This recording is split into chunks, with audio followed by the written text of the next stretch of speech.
1994 ഓണം സീസണിൽ തിയേറ്ററുകളിൽ എത്തിയ പ്രധാന സിനിമകൾ അന്ന് ഏറ്റവും കൂടുതൽ ആളുകൾ പ്രതീക്ഷയോടെ കാത്തിരുന്ന രണ്ട് സിനിമ. അതിലൊന്ന് മോഹൻലാൽ പ്രിയദർശൻ ഒന്നിക്കുന്ന മിന്നാരം. ആ വർഷം ഈ മെയ് മാസത്തിൽ തേന്മാവിൽ കൊമ്പത്ത് എന്ന അവരുടെ സിനിമ സൂപ്പർ ഹിറ്റായി ഓടിക്കൊണ്ടിരിക്കുന്ന ഒരു സമയമാണ്. അത് സൂപ്പർ ഹിറ്റായി അന്ന് എ സെന്റേഴ്സിലൊക്കെ മാറി സി സെന്റേഴ്സിലൊക്കെ അതപ്പോൾ കളിക്കുന്നുണ്ട്. അപ്പൊ അന്നൊക്കെ നമുക്കറിയാം, ഡിസ്ട്രിബ്യൂട്ടേഴ്സിന് തിയേറ്റേഴ്സിൽ സിനിമകൾ കൊടുത്തുകൊണ്ടിരിക്കണം. അതൊരു വേറൊരു രീതിയിലാണല്ലോ അന്ന് സിനിമ. അപ്പൊ അന്ന് good night films, good night മോഹനാണ് ആ സിനിമ പ്രൊഡ്യൂസ് ചെയ്തത് മിന്നാരം. അപ്പൊ അദ്ദേഹം പറഞ്ഞ അന്ന് ഒരു വിഷുവൊക്കെ കഴിഞ്ഞപ്പോൾ തന്നെ തിയേറ്ററുകാർ പറഞ്ഞു തുടങ്ങി ഓണത്തിന് സിനിമ വേണം എന്നുള്ളത് ഇവർക്ക് പറഞ്ഞു തുടങ്ങി. അപ്പൊ ഇവർക്ക് ഓണത്തിന് സിനിമ കൊടുക്കണം. അങ്ങനെ പെട്ടെന്ന് പ്രിയദർശനെ വിളിച്ചു. പ്രിയദർശൻ പറഞ്ഞു 2 ദിവസം കഴിഞ്ഞുകൊണ്ട് മോഹൻലാലിനെയും ശോഭനേനെയും ഒന്ന് ഊട്ടിയിലോട്ട് കയറ്റി വിടണം, ഞാൻ അങ്ങോട്ട് എത്തിക്കോളാം എന്ന് പറഞ്ഞു. കഥയൊക്കെ പോകണ വഴിക്ക് ആലോചിക്കാം എന്ന് പറഞ്ഞ് ട്രെയിനിലിരുന്ന് പ്രിയദർശൻ ആലോചിച്ചുണ്ടാക്കിയ ഒരു കഥയാണ് മിന്നാരം. സിനിമ 94, നമുക്ക് സിനിമയെ കുറിച്ചുള്ള കഥയോ മറ്റു കാര്യങ്ങളോ ഒന്നും പറയേണ്ട കാര്യമില്ല. 94 ഓണത്തിന് ആ ഒരു സിനിമ തിയേറ്ററിൽ. മറ്റേ സിനിമ സൈന്യം, അത് ഒരു എയർഫോഴ്സിന്റെ ഒക്കെ ഒരു ബേസ് ചെയ്തിട്ടുള്ള ഒരു കഥ. അതൊരു നമുക്കറിയാം വലിയൊരു, ഇന്ന് നമ്മൾ നോക്കുമ്പോൾ അതിന്റെ ഒരു സ്റ്റാർ കാസ്റ്റ്. കാരണം മമ്മൂട്ടി ആണ് മെയിൻ നായകൻ, ഒപ്പം മുകേഷ് ഉണ്ട്, പിന്നെ മമ്മൂട്ടിക്കാട്ടും സീനിയർ ആയിരുന്ന ഒരു കാലത്തെ സൂപ്പർ സ്റ്റാർ ആയിരുന്ന സുകുമാരൻ അഭിനയിക്കുന്നു. പിന്നീട് സൂപ്പർ സ്റ്റാർസായി മാറിയ വിക്രമും ദിലീപും ആ ഒരു സിനിമയുടെ ഭാഗമാണ്. അപ്പോൾ വലിയ സ്റ്റാർ കാസ്റ്റിന്റെ പ്രിയരാമൻ, അതിലെ പാട്ടുകൾ ബാഗി ജീൻസും സൂട്ട് പണിഞ്ഞെന്നുള്ള ഒരു പാട്ടും മെർക്കുറി ലാമ്പ് വീണു എന്നുള്ള പാട്ടൊക്കെ ഞാൻ ഇപ്പോഴും ഇടയ്ക്കിടയ്ക്ക് കേട്ടുകൊണ്ടിരിക്കുന്ന ഒരു പാട്ടാണ്. ഇപ്പൊ നല്ല രസമാണ് ആ പാട്ടും, അതിന്റെ കൊറിയോഗ്രാഫി ഒക്കെ നല്ല രസം തന്നെയാണ്. അപ്പൊ ഈ രണ്ട് സിനിമയാണ് പ്രധാനമായിട്ടും അന്ന് തിയേറ്ററുകളിൽ ഇറങ്ങിയത്. പിന്നൊന്ന് കിന്നരിപ്പുഴയോരം, അത് ഹരിദാസ് എന്ന ഡയറക്ടറാണ്. ശരിക്കും അത് പ്രിയദർശന്റെ കഥ ഗിരീഷ് പുത്തഞ്ചേരി സ്ക്രീൻ പ്ലേ എഴുതി. ആ സിനിമ നിങ്ങൾ എല്ലാവരും കണ്ടിട്ടുണ്ടാവും. ശ്രീനിവാസനും സിദ്ദിഖും ചേട്ടനും അനിയനായിട്ട്, തിലകന്റെ മക്കളാണ്. പിന്നെ ശ്രീനിവാസൻ കുറച്ച് തരികടയും പരിപാടി എന്നൊരു സ്വാമിയെ പോലെ വരുന്നതും, ജഗദീഷ് ശ്രീകുമാർ ഉണ്ട്, ഒരു തട്ടിപ്പുകാരനാണ് ജഗദീഷ് ശ്രീകുമാർ. നമുക്ക് അതിന്റെ കഥയൊക്കെ അറിയാം. ദേവയാനിയാണ് അതിൽ നായികയായിട്ട് അഭിനയിച്ചത്. ശരിക്കും ഈ കഥ പണ്ട് പ്രിയദർശന് മോഹൻലാലിനെയും ശ്രീനിവാസനും വെച്ച് ചെയ്യണമെന്നൊരു ആഗ്രഹമൊക്കെ ഉണ്ടായിരുന്ന ഒരു കഥയായിരുന്നു. പിന്നീട് അത് മാറി മാറി മറിഞ്ഞു വന്നാണ് അത് ഗിരീഷ് പുത്തഞ്ചേരി അത് സ്ക്രീൻ പ്ലേ ആവുന്നു, ഹരിദാസിന് കൊടുക്കുന്നു, അതിനേത് എങ്കിലും ആ സിനിമ നല്ല രസമായിട്ടുള്ള സിനിമയായിരുന്നു. അതും 94 ഓണത്തിന് അന്ന് തിയേറ്ററുകളിലെത്തി. പിന്നൊന്ന് അന്നത്തെ ഒരു യുവതാരങ്ങളെ ശ്രദ്ധേയനായ മനോജ് കെ ജയൻ അഭിനയിച്ച സിനിമ പാളയം. ഇത് TS സുരേഷ് ബാബു, ഡെന്നിസ് ജോസഫ്, കോട്ടയം കുഞ്ഞച്ചനും കിഴക്കൻ പത്രോസും ഒക്കെ ചെയ്ത, അല്ലെങ്കിൽ ഉപ്പുകണ്ടം ബ്രദേഴ്സൊക്കെ TS സുരേഷ് ഉപ്പുകണ്ടത്തിന്റെ റൈറ്റർ ഡെന്നിസ് ജോസഫ് അല്ല. എന്തായാലും ഈ ഒരു കൂട്ടുകെട്ടിന്റെ ഒരു സിനിമ എനിക്ക് ഭയങ്കര പ്രതീക്ഷയായിരുന്നു. അതൊരു നോവലിനെ ബേസ് ചെയ്തിട്ട് വന്നിട്ടുള്ള ഒരു സിനിമയാണ്. മമ്മൂട്ടി അതിലൊരു ഗസ്റ്റ് റോളിൽ അഭിനയിക്കുന്നുണ്ട്, ഒരു ഫ്ലാഷ് ബാക്ക് സീക്വൻസിലാണ്. എനിക്കൊന്ന് കിഴക്കൻ പത്രോസ് സിനിമയിലെ അതിലെ സീൻസ് ഒക്കെ എടുത്തിട്ടൊക്കെയാണ് ആ സിനിമയിൽ യൂസ് ചെയ്തിരിക്കുന്നത്. പിന്നെ പാളയവും ആ ഓണത്തിന്റെ തിയേറ്ററിലുണ്ട്.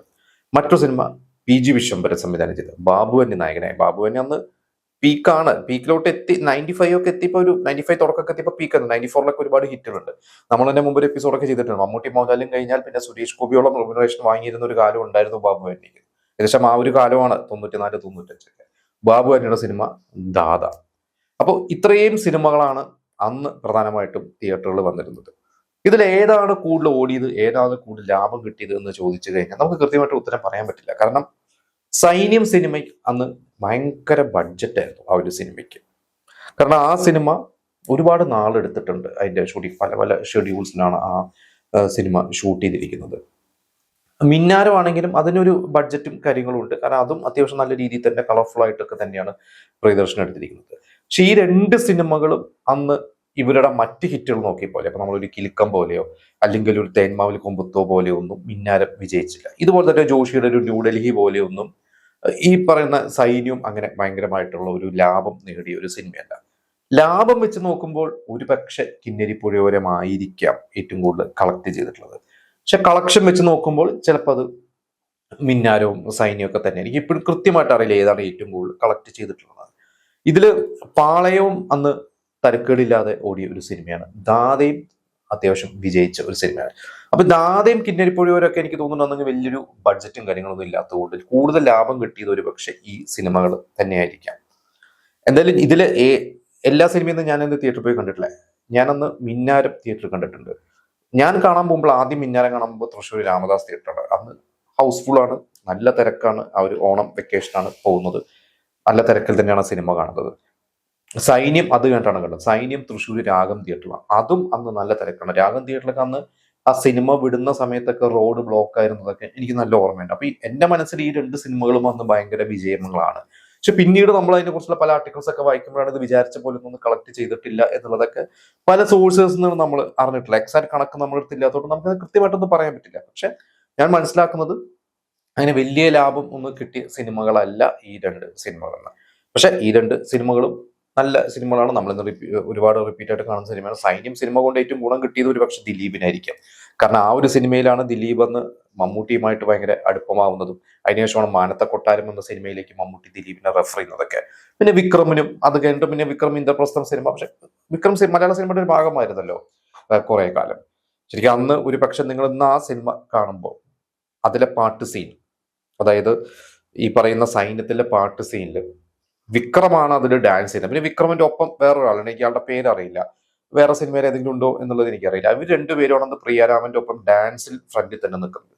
പിന്നെ ആ പാട്ട് സീനിലൊക്കെ മെർക്കുറി ലാമ്പ് എന്നുള്ള പാട്ടിലൊക്കെ ഇടയ്ക്ക് നിങ്ങൾ നോക്കുമ്പോൾ അതില് മുകുന്ദൻ, അന്ന് സീരിയലിലെ ഒരു അറിയപ്പെടുന്ന നടനാണ്, മുകുന്ദന് അതിലൊരു പ്രാധാന്യം കൊടുക്കുന്നുണ്ട് പാട്ട് സീനില്.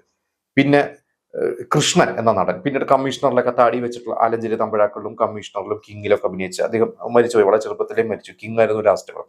കൃഷ്ണൻ അതിലൊരു സർദാർജി ലുക്കിൽ ഒരു തലക്കെട്ടൊക്കെ ഇട്ട് കൃഷ്ണൻ അതിലൊരു പാട്ട് സീനിൽ ഒരു പ്രാധാന്യം കൊടുക്കുന്നുണ്ട്. പിന്നെ രാജീവ് രംഗൻ സിനിമയിലൊക്കെ സഹസംവിധായകനായിരുന്നു, സീരിയൽ നടനായിരുന്നു, സിനിമകളിലൊന്നും അഭിനയിച്ചിട്ടുണ്ട്. രാജീവ് രംഗനും അതില് എനിക്കൊരു തമിഴ് ക്യാരക്ടറായിട്ടാണ് രാജീവ് രംഗൻ അതിലൊരു പ്രാധാന്യം കൊടുക്കുന്നുണ്ട്. പിന്നെ അബിക്ക് കുറച്ച് പ്രാധാന്യമുണ്ട്. ഇതൊക്കെ കഴിഞ്ഞിട്ട് ദിലീപ് ഉള്ളൂ. ശരിക്ക് ഇവരെല്ലാവരും കഴിഞ്ഞിട്ട് ദിലീപിന് ആ ഒരു സിനിമയിൽ ഒരു പ്രാധാന്യ പാട്ട് സീനും കാര്യങ്ങളും കൊടുത്തിട്ടുള്ളൂ.